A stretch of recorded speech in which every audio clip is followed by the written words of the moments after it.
ગ્રહોના રાજા સૂર્ય 14 જાન્યુઆરીથી આવશે મકર રાશિમાં, એટલે થશે મકર સંક્રાંતિ ઉત્તરાયણ. તો 14 જાન્યુઆરી 2026 થી આગામી 1 મહિના સુધી, ઉત્તરાયણથી લઈ અને આગામી 1 મહિનો તમારી રાશિ પર સૂર્ય ગોચરની કેવી થશે અસર, આ વિડીયોમાં આપણે ચર્ચા કરીશું મેષ, વૃષભ, મિથુન તથા કર્ક રાશિના જાતકોની. તો નમસ્કાર મિત્રો, અંબા એસ્ટ્રોલોજી ગુજરાતી ચેનલમાં આપ બધાનું ખૂબ ખૂબ હાર્દિક સ્વાગત છે. મિત્રો, નિયમિત જ્યોતિષીય માર્ગદર્શનને લગતા વિડીયો જોવા માટે તમે અમારી ચેનલને અત્યારે જ સબસ્ક્રાઇબ કરી લો. આ વિડીયોને લાઇક અને શેર કરવાનું ભૂલશો નહીં. જ્યોતિષને લગતા સમાધાન માટે તમે અમારો સંપર્ક અવશ્યથી કરી શકો છો. મિત્રો, ગ્રહોના રાજા સૂર્ય જલ્દી જ મકર રાશિમાં ગોચર કરવા જઈ રહ્યા છે. મકર રાશિ એ રાશિ ચક્રની 10મી રાશિ છે. સૂર્યનું આ મહત્વપૂર્ણ ગોચર 14 જાન્યુઆરી 2026 ના રોજ બપોરે 3 કલાક અને 6 મિનિટે થશે. વૈદિક જ્યોતિષમાં સૂર્ય એક મુખ્ય સ્ત્રોત છે અને બીજા ગ્રહોમાં એમને મુખ્ય ગ્રહનો દરજ્જો મળ્યો છે. સૂર્ય વગર પૃથ્વી ઉપર જીવનની કલ્પના કરવી પણ નામુમકિન છે. મકર રાશિ એ શનિની રાશિ છે, એટલે કે તે પોતાના પુત્રની રાશિમાં જ પ્રવેશ કરવાના છે. આ ગોચર દરમિયાન ગ્રહોના રાજા સૂર્ય ઘણા વ્યક્તિઓને લાભ આપવાની સ્થિતિમાં આવવાના છે. તો આવો હવે વિગતવાર જાણીએ તમારી રાશિ પર સૂર્ય ગોચરની કેવી થશે અસર. સર્વપ્રથમ ચર્ચા કરીશું જેમના નામના અક્ષરો હોય છે અ, લ, ઈ, એટલે કે મેષ રાશિની. મેષ રાશિના જાતકો માટે તમારા 5મા ભાવના સ્વામી સૂર્ય હવે તમારા 10મા ભાવમાં ગોચર કરવાના છે. પરિણામે સૂર્યનું મકર રાશિમાં ગોચર તમારા બાળકો માટે પ્રગતિ અને સૌભાગ્ય આપવાવાળું સાબિત થશે. તમારા કરિયરમાં તમે તમારી મહેનત દ્વારા પ્રગતિના માર્ગ ઉપર આગળ વધશો અને આનાથી પ્રમોશનની તકો ઊભી થશે. વ્યવસાયમાં સંકળાયેલા લોકોને સારો નફો જોવા મળશે અને તમે તમારા હરીફો માટે એક મજબૂત પ્રતિસ્પર્ધી તરીકે ઉભરી આવશો. તમારા અંગત જીવનમાં જોઈએ તો તમે તમારા જીવનસાથી સાથે યાદગાર ક્ષણો વિતાવશો. વધુમાં તમારા સંબંધો ભાવનાત્મક રીતે મજબૂત બનશે.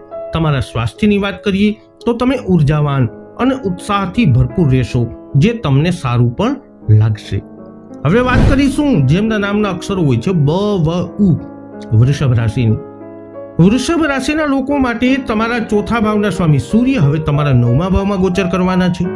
પરિણામે સૂર્યનું મકર રાશિમાં ગોચર તમારા પિતા અને વડીલો સાથેના સંબંધોમાં સમસ્યાઓ ઊભી કરી શકે છે.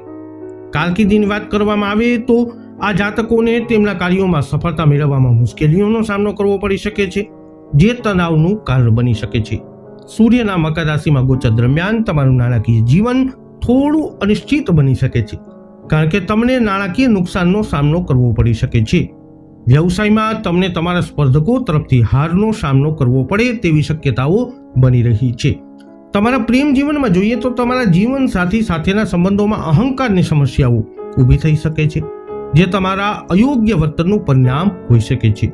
સ્વાસ્થ્યની દ્રષ્ટિએ તમે તમારા પગમાં જડતાની ફરિયાદ કરી શકો છો.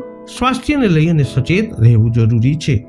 હવે વાત કરીશું જેમના નામના અક્ષરો હોય છે ક, છ, ઘ, મિથુન રાશિની. મિથુન રાશિના જાતકો સૂર્ય તમારા 3જા ભાવના સ્વામી છે અને હવે તમારા 8મા ભાવમાં ગોચર કરવાના છે. તેથી મકર રાશિમાં સૂર્યના ગોચર દરમિયાન તમારી પ્રગતિ ધીમી પડી શકે છે અને ખુશીઓનો અભાવ આવી શકે છે. વધુમાં તમને બિનજરૂરી સમસ્યાઓનો સામનો કરવો પડી શકે છે.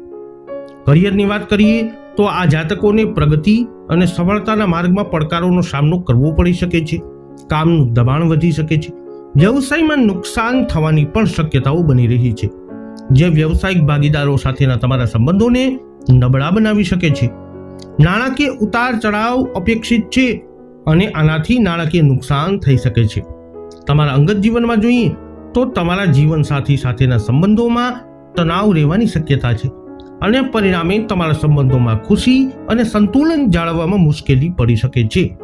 તમારે સ્વાસ્થ્યની વાત કરીએ તો તમારામાં ઉર્જા અને આત્મવિશ્વાસ બંનેનો અભાવ આ સમય અવધિમાં આવી શકે છે, જે તણાવ તરફ તમને દોરી શકે છે. હવે વાત કરીશું જેમના નામના અક્ષરો હોય છે ડ અને હ, કર્ક રાશિની. કર્ક રાશિના જાતકો માટે તમારા 2જા ભાવના સ્વામી સૂર્ય તમારા 7મા ભાવમાં ગોચર કરવાના છે. પરિણામે તમારું ધ્યાન તમારા પરિવાર અને તેની પ્રગતિ પર રહેશે. તમારા કારકિર્દીથી લઈ અને તમારી ઉપરી અધિકારીઓ સાથે મતભેદ થઈ શકે છે. વધુમાં જોઈએ તો તમારા કાર્યભાર વધી શકે છે નાણાકીય બાબતોને કારણે તમને નુકસાન થઈ શકે છે, જેના કારણે બચત કરવી મુશ્કેલ બની શકે છે. વ્યવસાયની વાત કરીએ તો મકર રાશિમાં સૂર્યના ગોચર ખરાબ વ્યવસાય સંચાલનને કારણે તમને નફો ગુમાવવાની શક્યતાઓ બતાવી રહ્યું છે. તમારા પ્રેમ જીવનમાં તમારા સંબંધોમાં પ્રેમ અને સુમેળનો અભાવ આવી શકે છે. કદાચ અહંકારને કારણે આવું થઈ શકે છે. સ્વાસ્થ્યની બાબતમાં જોઈએ તો આ જાતકોને તેમના જીવનસાથીના સ્વાસ્થ્ય પર પૈસા ખર્ચવા પડી શકે છે. તો મેષ, વૃષભ, મિથુન તથા કર્ક રાશિના જાતકો વૈદિક જ્યોતિષશાસ્ત્ર અનુસાર મકર સંક્રાંતિ એટલે કે ઉત્તરાયણથી લઈ અને સૂર્યનું મકર રાશિમાં ગોચર તમારી રાશિ પર કંઈક આવો કરી શકે છે પ્રભાવ. આ વિડીયો અંગેના તમારા અભિપ્રાય, તમારા મંતવ્ય શું છે કોમેન્ટમાં જણાવજો. વિડીયોને લાઇક કરજો, શેર કરજો. હજુ સુધી આપે અમારી ચેનલને સબસ્ક્રાઇબ ન કરી હોય તો અવશ્ય સબસ્ક્રાઇબ કરી લેજો. ફરી મળીશું નવા વિડીયોમાં. જય અંબે.